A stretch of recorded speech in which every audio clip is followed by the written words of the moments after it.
Hey guys, how are you doing? My name is Andrea Rivera and I'm going to talk you guys about the steel and the building codes. So in order to start, we are going to define what are the building codes. So a building code is a set of rules that specify the standards for constructed objects such as building and non-building structures. A building must conform to the code to obtain planning permission, usually from a local council. The main purpose of building codes is to protect public health, safety, and general welfare as they relate to the construction and occupancy of buildings and structures. The building code becomes law of a particular jurisdiction when formally enacted by the appropriate governmental or private authority. Building codes are generally intended to be applied by architects, engineers, interior designers, constructors, and regulators, but they are also used for various purposes in safety. They are used by safety inspectors, environmental scientists, real estate developers, subcontractors, and others. So codes regulate the design and construction of structures were adopted into law. So we can see here in the picture a code violation since this fire-resistant concrete block wall is crisscrossed with cable, trays, and electrical cables. The whole must be fire-plugged to restore the fire rating of the wall. Instead, it is filled with flammable polyurethane foam. So what are the steel building codes?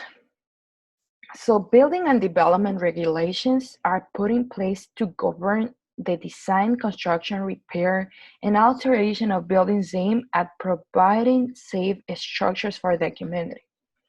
Building codes can vary by state. In some parts of the country, they are essential to avoiding devastating outcomes during severe weather conditions.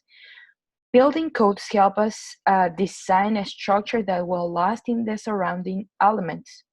They can be broken up into different categories, including commercial, residential, building, mechanical, plumbing, electrical, and others.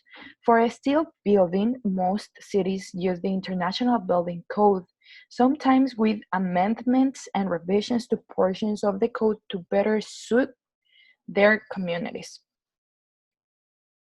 So what type of codes are used? Uh, Building codes affect almost every type of building. For this reason, it is necessary to be aware of the building codes on each state, city, or county requirements. Since they can vary from city to city, but generally there is a current version of the International Building Code is enforced throughout the United States. So in order to construct, do we need a permit? So the answer is yes. A structure larger than a typical storage shed will require a permit. You will need to make sure you are abiding by all building codes or zoning regulations established by your state and local levels. So what happens if you don't get a permit or you don't build to code? So if you don't receive a permit, you can face fines, penalties, and even be required to deconstruct. So the process will be longer and of course, more costly. So how do building codes affect the cost of a steel building? So depending on the location that you're carrying out your project, you could see an impact in cost, especially if your building needs to account for environment loads.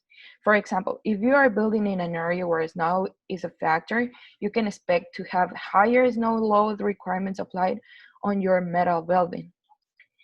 In a side-by-side comparison, these identical buildings could end up having a cost difference. A tempting but ultimately hazardous approach to reduce the costs is to underload a steel building. This can result in the collapse or added charges to correct. As you can see, building codes and regulations provide the foundation for a healthy, solid structure. They are put in place to protect the future inhabitants from environmental catastrophes by being structurally sound. With the use of proper building codes, you can rest assured that your steel building will last for many years to come. So a very brief example here, we can see how the building codes affect the cost of a steel building by the snow load, for example, and the wind speed. For example, we see that the most expensive steel building is in Miami, since the wind speed it's higher than the other states. And then we can see that the snow load has a very important role here, since it would also raise the price. So in order to make sure that you meet all the building codes, you can check it out, the building codes per state. They provide you each codes in each state, all the codes that are required in a state. You can check it out in this page that I found right here. These are the building codes for New York. This is where I get my work done. I hope you guys enjoy and understand more about the building codes of a steel building.